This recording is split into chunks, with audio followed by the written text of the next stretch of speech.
네, 안녕하세요. 금요일의 편파TV 유아라입니다. 반갑습니다. 예, 반갑습니다. 네. 본격적으로 시작하기 전에 김호수 검찰총장 후보자 문제를 잠깐 짚고 넘어가도록 하겠습니다. 그제 청문회가 열렸었는데 쟁점이 이 김호수 후보자가 차관직을 마치고 로펌에 가서 라인펀드 사건의 판매사 은행 쪽을 변호한 건이 있었죠. 예, 우리은행하고 예. 옵티머스의 NH투자증권. 이게 법무부 차관직을 끝내고 나자마자 간 거죠. 예, 그 법무법인이 원래는 100억 이상이면 매출이 못 가게 되어 있는데 100억 미만인 법무법인이라서 갈 수가 있었죠. 전관예우 논란부터 뭐 그게 아니더라도 부적절하다 이런 비판이 있는데 좀 대표님 어떻게 보시는지. 기자들한테 전화 많이 받으셨을 것 같아요. 슈퍼 정관이죠. 그러니까 슈퍼 전관이다. 김호수 후보자는 법무법인이 받았기 때문에 자기가 한 게 아니다. 첫 번째 변명이 그렇고, 두 번째 해명은 사기범을 변호한 게 아니다 라고 이야기를 했는데, 두 가지가 다 틀렸다고 저는 보고 있거든요. 첫 번째가 뭐냐면 이거는 김호수 후보를 딱 찍어서 변호를 맡긴 거예요. 그래요? 왜냐하면 우리은행 같은 경우는 2019년 11월부터 수사를 받기 시작을 하거든요. 압수수색도 당하고. 네. 2020년 11월 달에 2차 압수수색이 있어요. 네.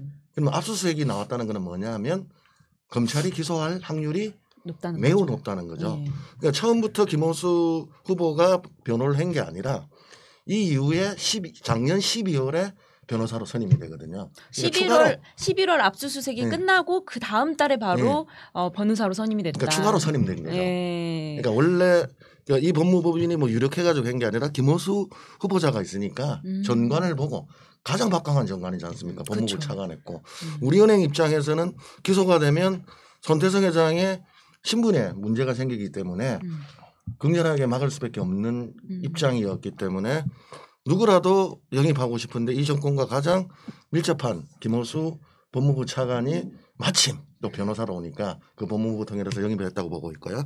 사기범을 하지 않았다라고 하는데 저희들은 사기 판매한 우리은행을 변호했기 때문에 사실 사기범을 변호했다 이렇게 보는 거죠. 네. 우리은행 피해자들이 하는 이야기가 이겁니다. 2019년 4월에 판매를 중단을 하는데 예약받은 물량들은 다 판매를 하거든요. 네. 왜 판매 중단을 했느냐. 우리은행이 내부 검토를 하니까 KB증권 문건 등 2019년 2월부터 위험하다는 사인들이 있었고 내부적 검토를 하니까 이거는 굉장히 위험한 상품이라고 해서 판매를 중단을 하는데 그 시기 이후에도 먼저 받았던 예약받았던 이 물량들은 피해자들에게는 다 판매했거든요. 네. 그러니까 고의성이 아주 짙기 때문에 오히려 사기 판매한 은행을 변호했기 때문에 그 해명도 변명이다 이렇게 보고 있는 거죠. 사실 라임 옵티머스 뭐 이런 최근 벌어진 사기 펀드 문제 같은 경우에는 판매사인 은행의 책임이 굉장히 크다라는 지적이 계속 나오고 있었는데 그렇죠. 피해자 입장에서는 사기꾼이에요 같이. 그런데 도둑은 안 잡고 사기꾼은 안 잡고 검찰이 지금까지 기소를 안 하고 있었어요. 우리은행은 어떻게 됐느냐면 불안전 판매로 결정이 났기 때문에 지금 55%에서 이것밖에 안 되는데 이게 민사상 사기를 인정받으려면 검찰이 기소를 해줘야 합니다. 그런데 신한금토하고 대신정권은 지금 기소가 되었거든요. 회사까지. 그래서 민법상 사기에 의한 100% 반환의 여지가 있는데 우리은행은 기소를 안 하면 그것도 끝나버리는 거예요. 그렇기 때문에 우리은행 피해자 입장에서는 검찰총장으로 김호수 후보자가 임명이 된다면 우리은행 수사는 더 지금까지도 흐지부지하고 있었는데 물 건너간 거 아니냐 해서 조바심을 많이 가지고 있는데 본인은 보고받지 않겠다. 말이 안 되죠. 사실 믿기 힘든 주장이고 일단은 모든 야당들은 김호수 후보자에 대한 청문보고서 그러니까 김호수 후보자를 반대한다라는 입장을 밝혔는데 민주당에서는 이 전관예우 논란부터 해서 이미 일정 부분 해소가 됐다라고 보고 문재인 대통령 역시 임명을 강행할 것으로 예상이 됩니다. 자, 그 문제는 여기까지 하는 걸로 하고요. 자, 오늘도 2주 전과 마찬가지로 저를 트라우마에 몰아넣었던 가상화폐입니다. 제목이 달로 간다던 가상화폐 지옥행 탑승인데요. 두 분 가상화폐 하시나요? 우리 대표님은 가상화폐 하세요? 안 합니다. 안 하시고. 네, 이제는 아픔을 잊을 때가 된 것 같습니다. 많이 잃으셨나요? 상당히 뭐 고통을 겪었고요. 집 날리셨어요? 집을 날릴 정도는 아니죠. 집을 부셨나요?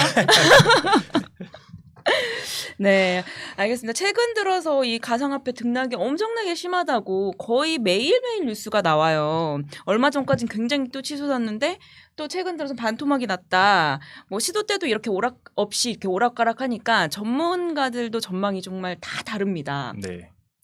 오랜 기간 이제 동학개미로 살아오셨고 코인으로 이제 한번 마음의 상처를 입으셨던 우리 박자민 기획위원이 보기에는 네. 어때요? 앞으로 좀 오릅니까 내립니까? 일단 이것부터 한번 볼까요?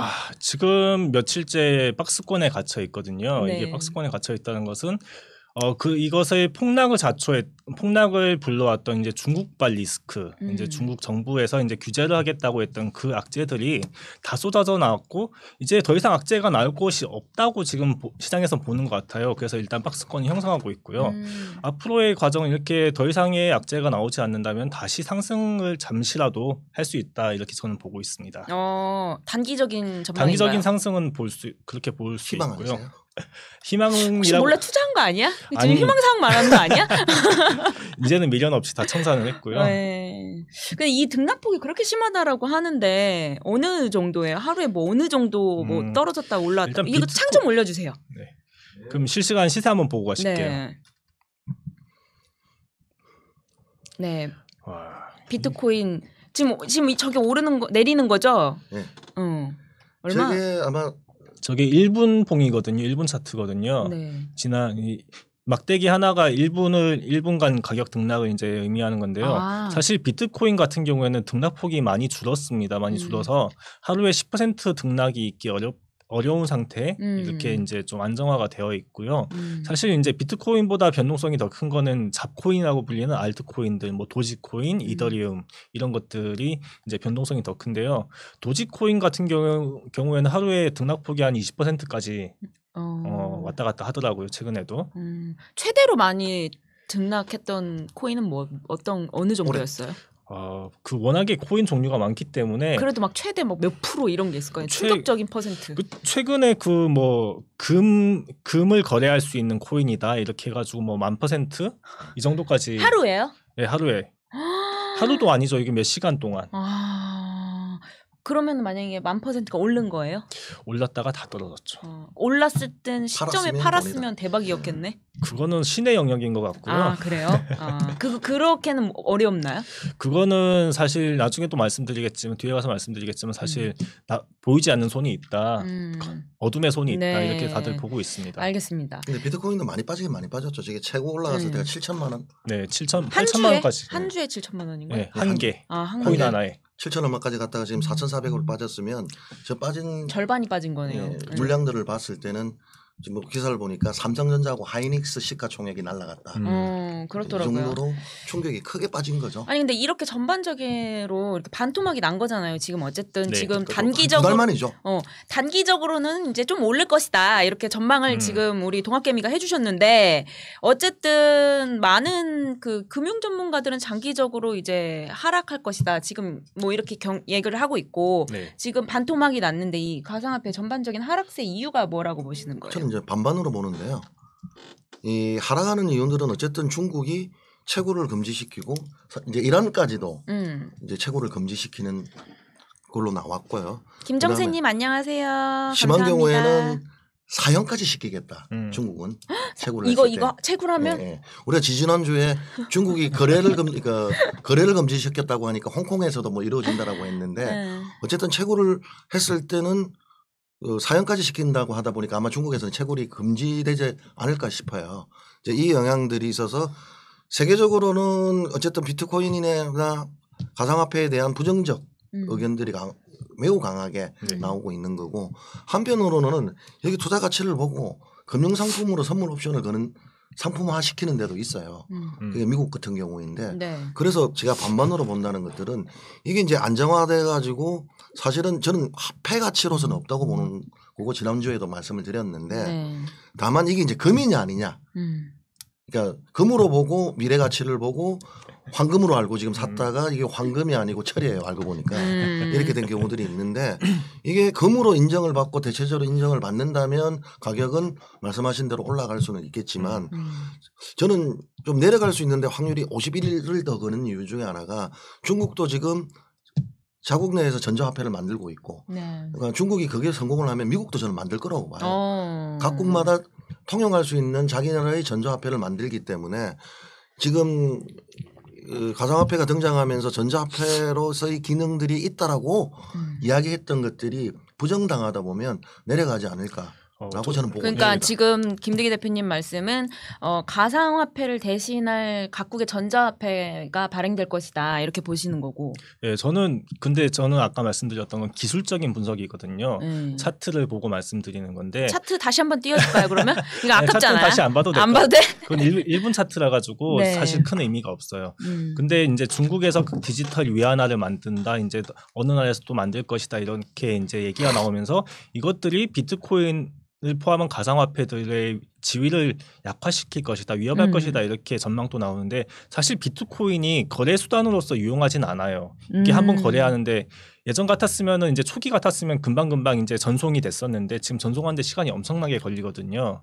그래서 이게 이 가상화폐가 이 전송이나 아니면 거래의 편의성 때문에 이 자리에 온 건 아니고 제가 이렇게 지금 이렇게 상승하고 있는 추세의 원인은 제가 본 추세의 원인은 다들 불나방처럼 달려들었다. 오르니까 뛰어드는 것이다 이렇게 봅니다. 그렇죠. 그러니까 집중적으로 물량들이 많으라고. 그러니까 그 원인이 저는 테슬라라고 보거든요. 올 1월 달에 테슬라가 가상화폐에 대해서 예찬론을 하면서 물건으로 전기차를 살 때 교환 가치를 인정을 해줬어요. 근데 환경의 문제로 그때는 환경 문제가 없었나요? 있었는데도 불구하고 다시 이제 거래 중지를 시켰거든요. 그러니까 테슬라의 한마디에 출렁출렁거리고 1월 달에 오르기 시작을 하니까 좀 불나방이라고 이야기하셨는데 친구 따라 강남 가셨던 우리 2030 지금 자료를 보니까 올 신규 현황으로 2030 세대가 66%, 그러니까 20대가 34%, 30대가 32%. 그러니까 우리가 100만 합도라 했는데 이게 보니까 160만이에요. 그러니까 젊은 청년들이 다 들어온 거죠. 대부분 들어왔다. 네. 강남 따라 친구 따라 강남을 왔는데 이게 강남이 아니고 저만 강남을 못 갔네요. 강남이 아니고 알고 보니까 그 지옥이 된 거죠. 7천만 원에 들어가신 분들은 비트코인에 4,500이니까 지옥이 되신 거죠. 네. 맞아요. 예전에는 뭐 이 가자 이게 유행어였잖아요. 가자가? 가자. 그래서 동전 코인들이 지금 패닉에 빠졌다 이렇게 이야기를 하시는데 제가 4월 달에도 이야기는 했거든요. 그러니까 이게 이제 가장 위험한 것들이 거래되는 것들에 대한 변동성도 크지만 더 큰 문제는 뭐냐면 이걸 레버리지를 일으켜 가지고 심한 경우에는 100배 거래를 해서 레버리지를 일으킨다가 어떤 의미인가요? 그러니까 레버리지가 이제 금융 쪽에서는 지렛대라고 이야기를 하는데 내가 100만 원이 있어요. 근데 이 100만 원을 가지고 레버리지를 하면 사실 대출을 받는 거죠. 대출 받아서 투자하는 거를 레버리지 투자라고 하는 건가요? 보통 주식할 때는 신용 매수를 할 수 있는 게 1배 정도거든요. 100만 원이면 200만 원인데 이거는 1,000만 원 1억까지 할 수가 있다 보니까 그다음에 이게 올랐다가 내려갔으면 어떻게 되겠습니까? 강제 청산을 당하죠. 그러니까 소위 말하는 영끌 투자라는 게 그런 그 영끌보다 더 위험한 거죠. 좀 달라? 영끌보다 더한 거죠. 이거. 더한 거. 그러니까 이게 보증금을 100만 원을 걸어요. 그 100만 원 걸어서 1억을 빌려가지고 코인을 샀는데 코인이 100만 원치 떨어지잖아요. 그러면 자기가 그럼 보증금을 청산당하는 거예요. 날아가는 거죠. 그러니까 영끌은 뭐냐면 내가 받을 수 있는 대출을 다 받은 건데 거기에다가 레버리지라는 지렛대를 이용해 가지고 더 올려킨 거죠. 그러다 보니까 이게 조금만 내려가도 강제 청산 당하 보니까 내 집이 그냥 다 날아가는 거죠. 딱지를 받았다고 생각을 했는데 그 딱지조차도 다 없어지는 거죠. 그러니까 일장충몽이라는 말이 딱 이겁니다. 그 어쨌든 이제 단기적으로는 상승할 수도 있다. 이제 보시기에는 하락 쪽에 더 이제 50일 거셨고 근데 이제 지금 이 비트코인 가상화폐라는 게 그 본성이 이제 무규제잖아요. 네. 정부에서 이제 벗어나 있는 어떤 규제 범위 밖에 있는 건데 각국이 계속 규제를 걸고 있단 말이에요. 아까 말씀하셨듯이 중국은 채굴 자체로 사용을 한다라고 하고 미국도 어느 정도 규제를 만들고 있고 미국 일본도 같은 그렇고. 경우에는 이제 국세청에 신고하도록 되어 있죠. 그러면은 이게 하락세로 가기는 영향은 없는 건가요? 이게 사실 저희가 보기에는 그 중국 같은 경우에는 엄격히 금지를 하기 때문에 이거는 규제의 차원을 넘어선 것 같고요. 미국 같은 규제 같은 경우에는 이거를 제도화에 가까운 규제라고 저는 보거든요. 제도권 안으로 들여보냈다. 네, 그렇기 때문에 투자자들 입장에서는 이렇게 제도화되는 것이 오히려 앞으로 상승의 요인이 될 수도 있다라고 보는 사람들도 있어요. 그래서 지금 우리 오늘 건다 내일 건다 이렇게 걸었지 않습니까? 이걸 금융상품으로 만드는 거죠. 옵션을 걸어서 지수에 오를 건지 내릴 건지를 상품으로 해서 지금 미국에서는 지금 금융위원회 미국 정권거래위원회에다 신고해가지고 곧 상품화되기 때문에 금융당국이 주도해서 도박을 아니 금융당국이 아니고 금융회사들이 금융회사들이 우리가 DLF 이야기했잖아요. 오를지 내릴지 맞추는 게임이라고. 맞아요. 마찬가지로 오를지 내릴지 비트코인 가격이 오를지 내릴지를 지금 상품화하고 있기 때문에 미국은 어쨌든 제도권으로 들어온다는 것에 대해서는 동의합니다. 아무튼 근데 지금 어쨌든 이렇게 의견이 분분하신데 여기 이 가상화폐에 그러니까 4개 거래소 지금 실명 계좌를 갖고 있는 4개 거래소에 참여하고 있는 사람이 600만 명이라고 해요. 600만 명. 예, 그러니까 만약에 국내 100개가 넘는 거래소에 다 투자한 사람까지 치면은 숫자는 더 늘어나는 건 거죠. 그렇죠. 조금 더 늘어나겠죠. 그 100개 더 이제 4개 주요 거래소 외에는 그렇게 참여 규모가 많지 않을 거죠. 근데 제가 어떤 기사를 보니까 이 그나마 좀 안정적인 비트코인보다 우리나라에서는 이제 잡코인, 알트코인에 투자하는 사람이 훨씬 더 많다. 한 방이죠. 네, 라고 하던데. 더 큰 한 방을 노리고. 그러니까 근데 이게 다른 국가와는 굉장히 다른 경향이라고 하더라고요. 왜 우리나라에서만 이런 경향이 벌어지는 건가? 진짜 한 방이라고 생각하는 게 비트코인은 아까 좀 전에도 이제 변동성이 안 커졌어요. 그런데 다른 잡코인은 하루에 10,000배가 오를 수 있으니까 복권보다 더한 확률이죠. 그러다 보니까 수익률을 노리고 다른 코인으로 분산 투자한다고 이야기를 하더라니까요. 비트코인에 하나를 투자를 하면 나머지는 다른 잡코인의 수익률을 높이려고 하다 보니까 다른 잡코인이 다른 나라들보다는 많이 투자한다 이렇게 볼 수 있죠. 그 갭이 엄청 크더라고요. 뭐 다른 나라는 거의 대부분이 60% 이상이 비트코인을 하고 나머지 알트코인은 뭐 소수 정도인데 우리는 오히려 비트코인 하는 사람 소수고 알트코인 하는 사람이 더 훨씬 많다. 60% 정도 된다. 그게 이제 우리가 그러니까 증권에 보면 대장주가 삼성전자거든요. 그러니까 모든 국민들이 안전한 삼성전자에 다 하느냐? 그게 그건 아니라 아니죠. 삼성전자에 파생돼 있는 다른 전자주에다가 많이 하는 이유가 사실 단기간을 놓고 보면 삼성전자에 올라가는 율보다 다른 전자에 이어서 올라가는 율들이 더 높은 경우도 많아요. 그러다 삼성전자 같은 경우에는 하루에 등락폭이 한 3%면 많다고 하는데 다른 것들은 뭐 가격 제한선까지 오르는 거 수두룩하니까요. 네. 그런 영역이라고 생각합니다. 근데 얼마 전까지만 해도 우리가 지지난주 방송에도 다뤘지만 이 머스크의 말이 이 비트코인의 중심에 있었잖아요. 네. 근데 최근에는 이 가상화폐 투자했다가 사기를 당해서 뭐 집단 고소를 했다 이런 피해자 관련 보도가 굉장히 많이 나오고 있어요. 나올 때가 됐죠. 네, 어떻게 좀 이 사례들 몇 가지 좀 충격적인 사례들 소개 좀 해보세요. 뭐 사실 사기가 이제서야 등장한 건 아니고요. 2017년에 이제 그때 상승기에도 사기가 만연했습니다. 사기 유형을 보면요, 하수들의 사기. 전통적인 사기 방법이 있어요. 폰지 사기라고. 네. 얼마 이제 여기 투자를 하면은 얼마 배당금을 주겠다. 그래서 이제 배당금을 처음에 잘 줘요. 잘 주다가 돌려막기 하는 거죠. 새로 들어온 투자금으로 돌려막기. 전형적인 방법이군요. 아주 이거 역사와 전통이 오래된 사기 방법이고요. 그러다가 나중에 다 튀는 거예요. 이런 사기가 있었고요. 뭐 다단계 유사수신 이렇게 있었고요. 또 그때도 이제 코인 상장 사기가 있었어요. 이 코인이 거래소에 상장되는데 상장되고 나면은 보통 이제 코인 가격이 폭등을 하는 경우가 많았거든요. 그래서 이 코인 청약처럼. 그니까요. 이 코인이 감사합니다. 우리 가자. 네, 계속 하시죠. 네, 이 코인이 곧 상장될 것이니까 미리 사두세요 하고 팔아요. 팔아놓고 이게 상장 결국은 안 되는 거예요. 이런 것들 전통적인 하수들의 사기고요.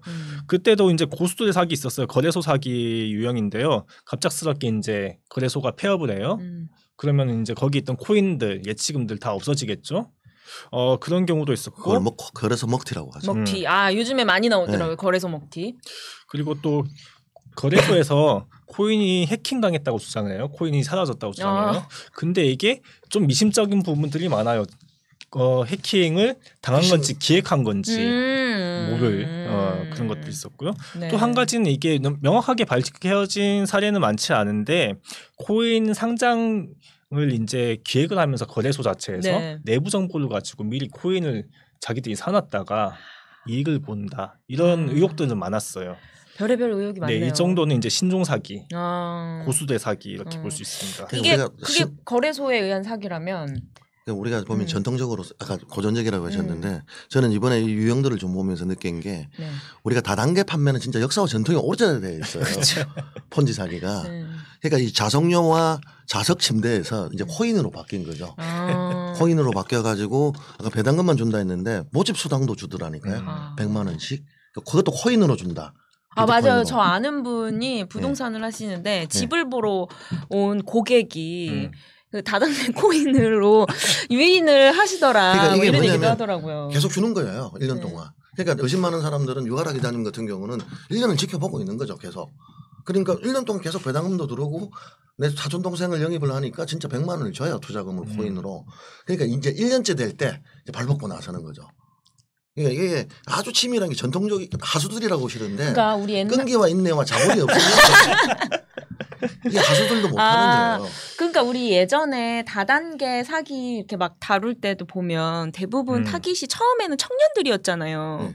이것도 약간 비슷한 그렇죠. 모습이네요. 네. 그러니까 그런 전통적인 방식인데 끈기를 가지고 자본을 가지고 계속 유인을 하는 거죠. 더 심한 경우는 2년도 주는 경우도 있어요. 2년 동안. 네. 그렇게 되면 어떻게 되겠습니까? 이건 확실하다라고 해서 복음을 전파하듯이 이제 길거리도 나가요. 우리 눈빛이 이상합니다. 눈이 이렇게 만나시는 분들이 있잖아요. 그러니까 사실 그분들 입장에서는 이게 데리고 오면 자본금 주시고 배당금 주고 영입급 코인 주고 하다 보니까 계속 나왔고 그러다 보니까 거리 다니는 사람들이 다 돈으로 보이죠. 일가 친척들이. 좀 소름 끼치네요. 이 얘기는. 알겠습니다. 어쨌든 이렇게 뭐 안정적이다 어쩌다 해도 사기와 범죄가 판치는 곳 아닙니까? 가상화폐라는 시장이. 그렇죠. 근데도 왜 이렇게 청년층을 비롯해서 뭐 노년층도 요즘에는 많이 한다 그러는데 영끌 뭐 레버리지까지 해가지고 온 인생을 여기에 처박는 이유가 뭘까요? 뭐라고 좀 보세요. 이렇게 사람들이 광분하는 이유. 사회적 구조적 문제죠. 그러니까 사실 저는 80년대 그렇게 지탄받고 있는 386 학번인데 우리 때는 열심히 학생운동하고 학점이 그렇게 안 좋아도 정규직에 보통 일자리들이 다 있었어요. 물론 한 번에 되는 경우는 없었지만 여러 번 채택을 한다 하더라도 웬만한 직장들을 가질 수가 있었고 그것도 다 정규직이었습니다. 그런데 지금은 아무리 스펙을 가지고 공부를 한다 하더라도 정규직 자리들이 그렇게 많지가 않은 거죠. 그러니까 조국 사태에 분노했던 젊은이들은 아빠 찬스라 부모 찬스에 대한 분노감 그리고 은행권 채용 비리에 대한 분노감들도 바로 부모를 백으로 취직을 할 수 있는 것에 대한 분노였거든요.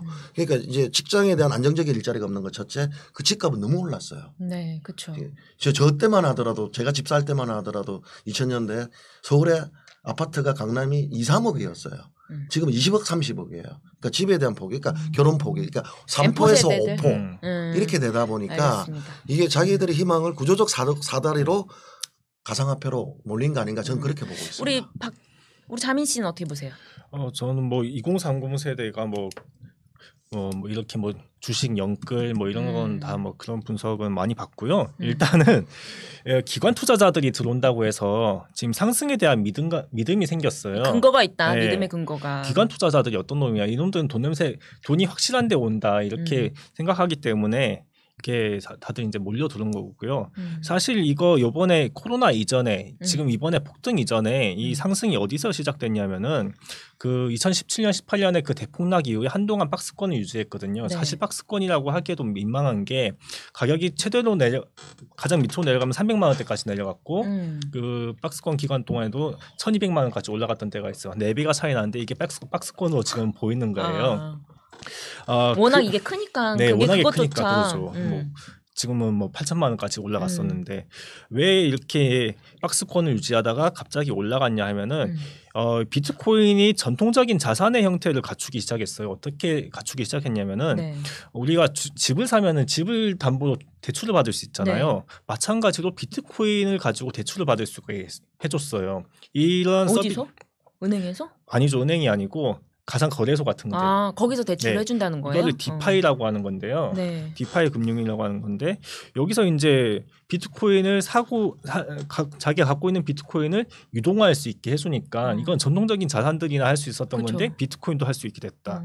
거기다가 이제 트럼프 시절에 미국하고 이란이 관계가 안 좋았어요. 네. 이때 한창 뭐 전쟁을 다시 한 해 만에 이르면서 그때도 살짝 움직임이 있었고 남미에서 이제 그 카라벤 이동이 있었잖아요. 그때도 이제 남미에서 정치 불안이 발생하면서 여기서도 이제 비트코인 살짝 자극한다 이런 얘기가 있었고 실제로 좀 그때부터 들썩들썩 하더니 이제 코로나 시기 겪고 이제 유동성이 풍부해지면서 이제 파도에 올라탄 거죠. 그래서 이제 이것들을 이제 부추긴 것들이 머스크나 아니면 캐시우드 같은 이런 자본가들이고요. 사실 이 사람들이 이제 내뱉는 말들이 비트코인을 크게 자극을 하는데 이거 주식시장 같았으면 시세 조정으로 잡혀갔죠. 그렇죠. 그렇죠. 지난번에 그 만우절 때 폭스바겐이 자기들 이제 사명을 볼트바겐으로 바꾸겠다고 네. 했다가 지금 주가 조사받고 있잖아요. 좁혀야 돼 그런 거. 주식시장 같았으면 그렇게 지금 잡혀가서 난리가 났는데 이런 시세 조작성 발언에도 이제 흔들리는 거 보면은 지금 이 투자자들이 아주 초보 투자자들이 많이 몰려와 있고 사실 이거는 이제 워런 버핏의 말을 빌리자면 투자자들 질이 낮다. 뼈 때리는 말이었습니다. 네.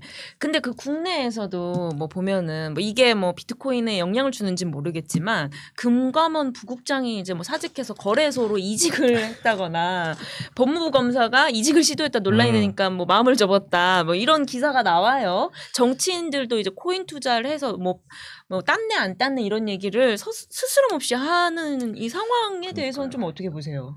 아니 그러니까 이게 이제 거래소에 대해서 지금까지 코인 거래소에 대한 규제들은 전혀 없었어요 우리나라에서도.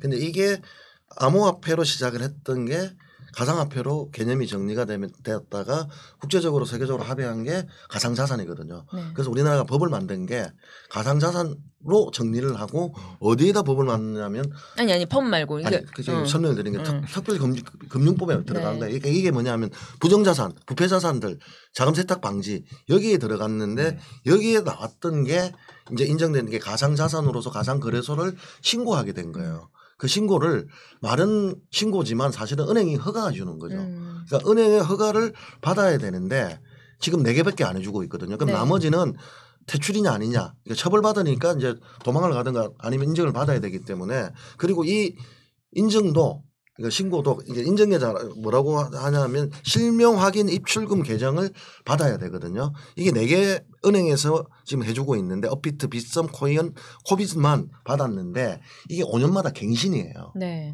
그러다 보면 은행을 관리하고 주요한 것들이 이제 정부기관과의 관리 감독도 정해질 거지 않습니까? 네.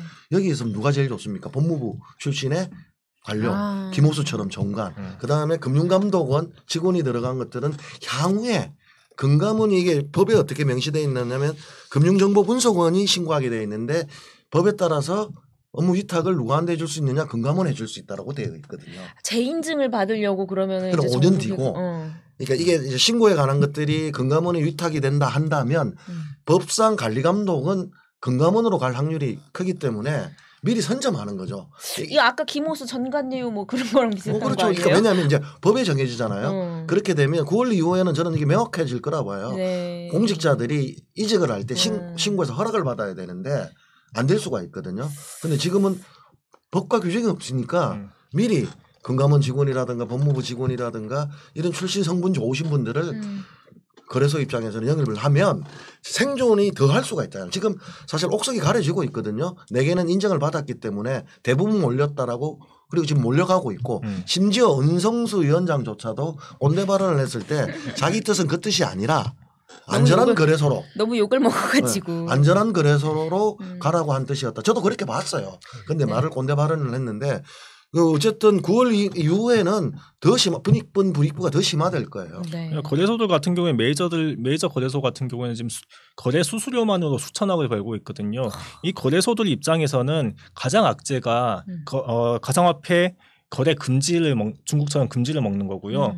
가장 호재의 가능성은 이것이 제도화가 되는 건데, 제도권으로 들어오는 건데 이 제도권에 들어갈 것을 미리 대비하거나 아니면 제도권에 편입시켜 달라고 로비를 하기 위해서 그렇죠. 정관들을 가져가는 거고, 뭐 LH 출신을 이제 부동산 개발업자가 데리고 가고, 뭐 국토교통부 출신을 뭐 대형 항공사가 데리고 가고, 뭐 이런 거하고 똑같은 겁니다. 그러니까 저 미국에서 만든다고 했잖아요. 김 대표님 언성수가 아니라 은성수입니다.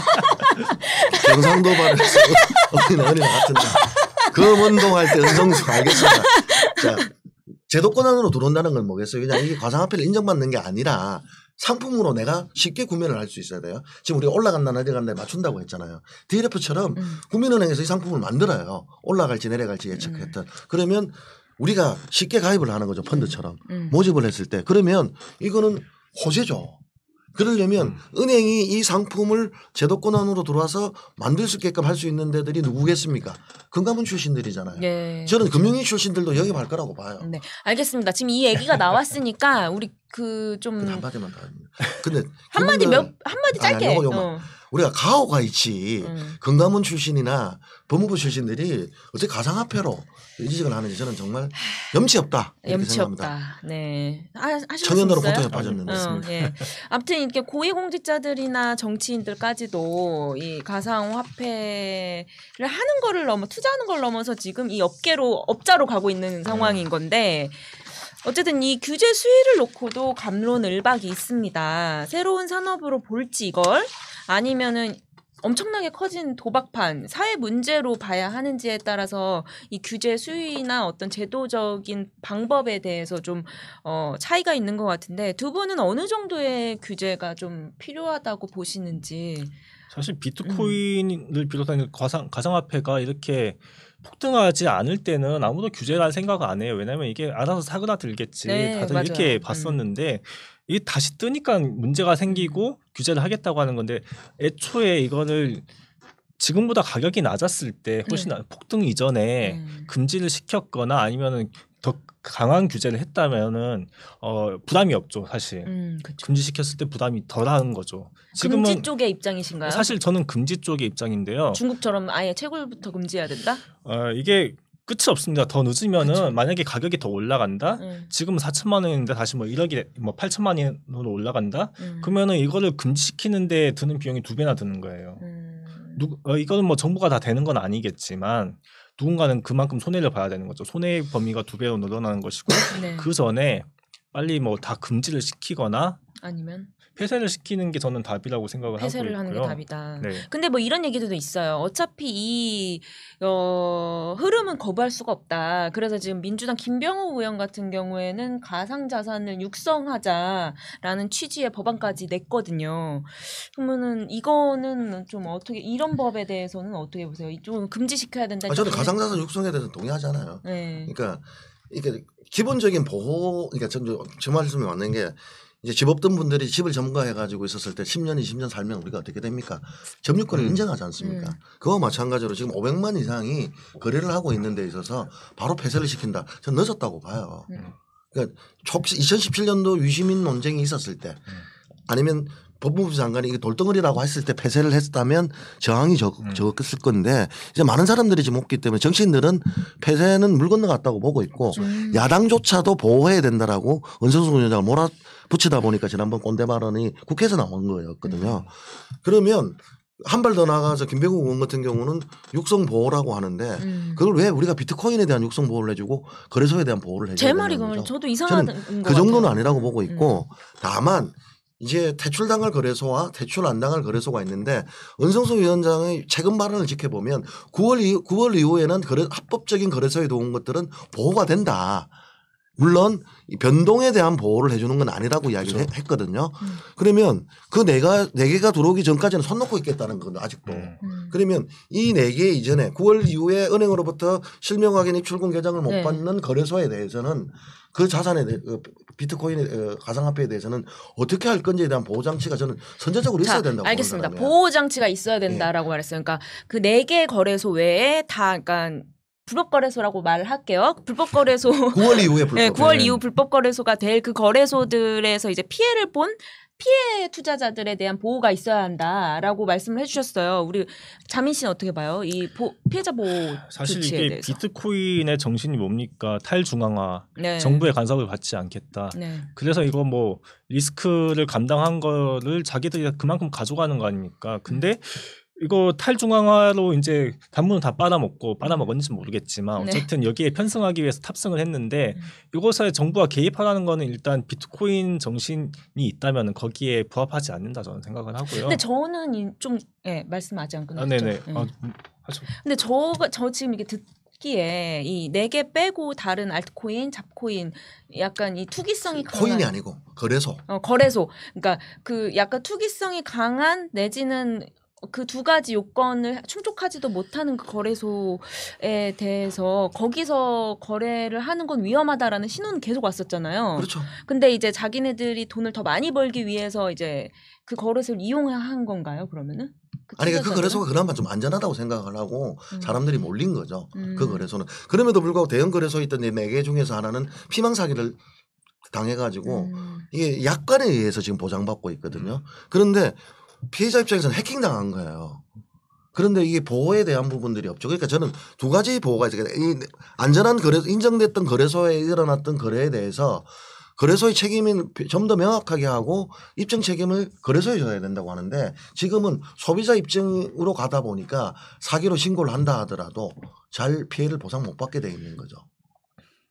피해가 아니 저는 좀 이해가 안 가는 게 사실 뭐 이게 맞는 비유인지는 모르겠는데 그 사기 피해자나 거래소 사기든 뭐 어떤 피해 제가 말하는 잠깐만 다단계 피해든 뭐 보이스피싱이든 이런 사기 피해자에 대한 손실 보장을 해주지 않잖아요. 그건 왜 안 해주죠? 왜 근데 거래소에 대해서만 피해자 보호를 해줘야 하나요? 그러니까 거래소에 대한 피해가 뭐냐면 내가 상장을 이 거래소에서 시켰어요.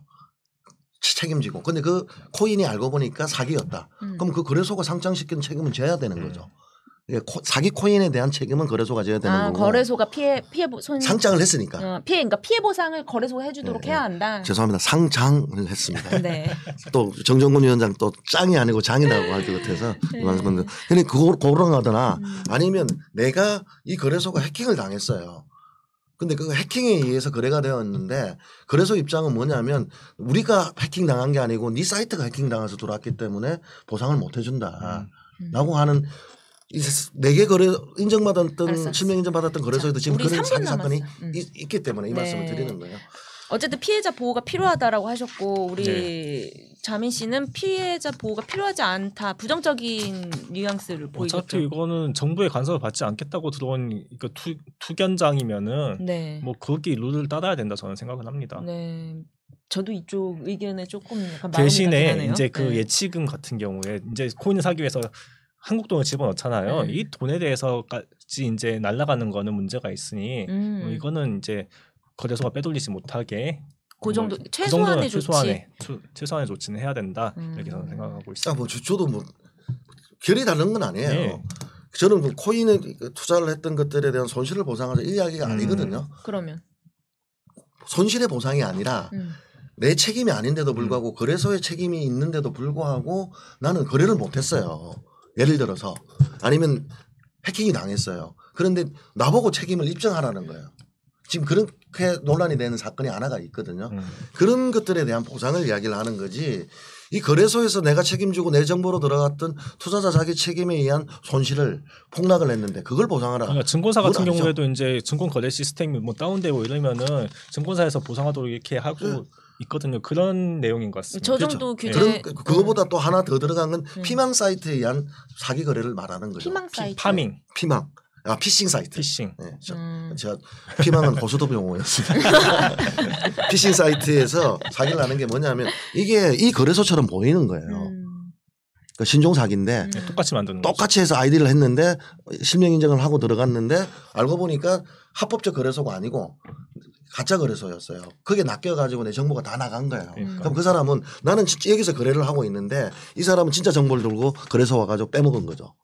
그러니까 여기에 대한 책임들이 지금 네 책임이다 이렇게 되고 있는데 아니 그럼 사후의 책임을 어떻게 그러니까 저는 피싱 사이트 같은 것들은 막아줘야죠. 거래소가 자기하고 유사한 것들로 나오는 것들에 대해서는. 피싱 사이트를 막을 권한은 없죠. 그거. 아니 그런 것들은 할 때는 신호를 주시고 우리가 보이피싱 당하면 계속 위험 경보를 금감원에서 문자도 주고 하거든요. 그러니까 그런 거 다 마찬가지로 거래소가 자기하고 유사한 사이트가 나오는 것들에 대해서는 검색을 해줘야죠.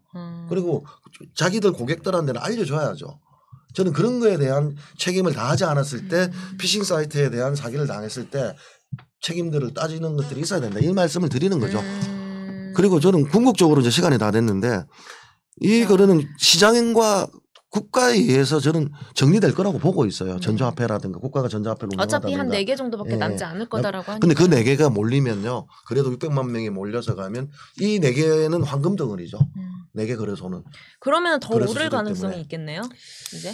글쎄요. 그거는 이게 가격의 형성은 그런 단순한 요인에 의해서 결정되는 것 같지는 않고요. 이게 사람들 심리에 많이 좌우되는 것 같아요. 특히나 이거는 아까 제가 말씀드린 질이 낮으니까 누가 가면은 같이 따라가려고. 투자자의 질이 낮다.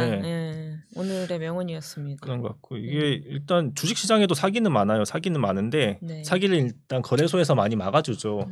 오늘 또 제가 주식시장 보고 왔는데 요즘 스펙이 난리더라고요.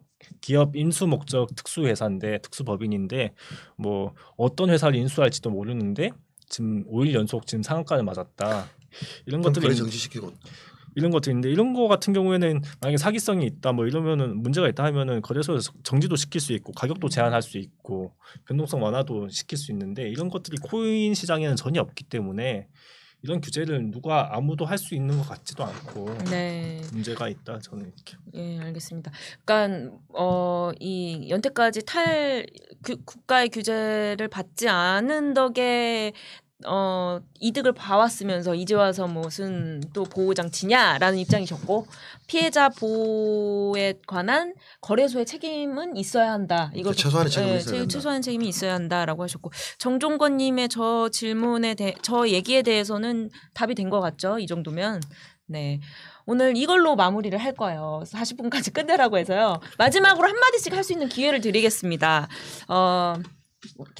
대표님부터 하실까요? 4개 거래소가 합법이 되었다고 하더라도 이게 국가가 보호해 준다라고 생각을 하시고 영끌 그리고 레버리지를 일으켜가지고 들어가는 것은 안 했으면 좋겠습니다. 왜냐하면 어쨌든 자기 책임에 의해서 들어갔기 때문에 자기가 쪽박을 찰 수가 있거든요. 이게 이제 지옥이 될 수 있기 때문에 황금사원이 아니라 지옥이 될 수 있기 때문에 정하신다면 자기가 가지고 있는 여유 대출 받지 마시고 여유를 가지고 들어가시지 않는다면 땅을 치고 후회할 수가 있고요. 그래도 올라가지고 있는 사람들한테는 배 아파하지 마시고 박수 치주시는 그러니까 올라가는 사람이 사실 막 돈 벌었다는 사람이 정말 뭐 가상화폐 한 사람 중 0.01% 막 이럴 거 아니에요. 본인들이 그 0.01%에 들어갈 수 있을 거라는 착각을 좀 버리셨으면 좋겠어요. 저는. 언론이 그걸 또 조장해주고 있죠. 누가 얼마 벌어서 퇴사했다. 그러니까요. 그 찌라시가 돌고 막 이러니까 그게 뭐 자기네들도 그렇게 될 거라고 믿는가 본데 그렇지 않죠. 세상은. 네, 텔레비 드라마에는 다 재벌들만 나오니까요. 사실 그렇진 않죠. 머스크조차도 무리하게 빚내서 투자하지 말라고 했거든요. 그러니까 절대 그런 행동을 하셔가지고 저처럼 후회하지 않으시길 바라고요. 또 지금 정부에 대해서는 지금 정부의 스텝이 많이 꼬여가고 있다 저는 생각하는데요. 지금 이제 내년부터인가요? 그 비트코인에 대해서 수익에 대해서 과세를 하게 되죠. 네, 맞아요. 사실 이 부당한 수익이나 범죄 수익에는 과세하는 게 상식적이지 않아요. 부당한 수익이나 범죄 수익에는 추징을 하죠. 근데 이걸 과세하겠다는 거는 약간 인정을 하겠다는 입장인 것 같고요. 입장인지 모르겠지만 그렇게 보일 수가 있어요. 그렇기 때문에 투자자 보호에 대한 얘기도 할 수가 있게 되는 분위기거든요. 그래서 이거 정부 스텝을 좀 잘 밟았으면 좋겠다. 우리 정부가 뭐 물론이죠. 이건 뭐 지금 국내 거래소 단속할 수 있는 건 우리 정부밖에 없으니까요. 남발한 달러 회수를 위한 미국의 음모라고 하네요. 전 무슨 말일까? 어쨌든 여기서 마무리할까요? 미국은 업무가 많아요. 네. CIA도. 자, 하지 마세요 그냥 가상 화폐. 그렇죠? 실패자로서 마상 입은 사람으로서 하지 말라 이렇게 얘기해주고 싶으신 거죠 오늘? 근데 하지 말라고 했다가 오르났을 때 오른. 그래서 제가 두 가지를 했죠. 단기적으로 오를 수 있을 것 같다고 전망을 했고요. 전망을 하면서도 그렇지만 하지 마라. 네. 알겠습니다. 오늘 가상화폐 지옥행으로 가니 하지 말아라라고 결론을 내고 마무리하도록 하겠습니다. 감사합니다. 감사합니다.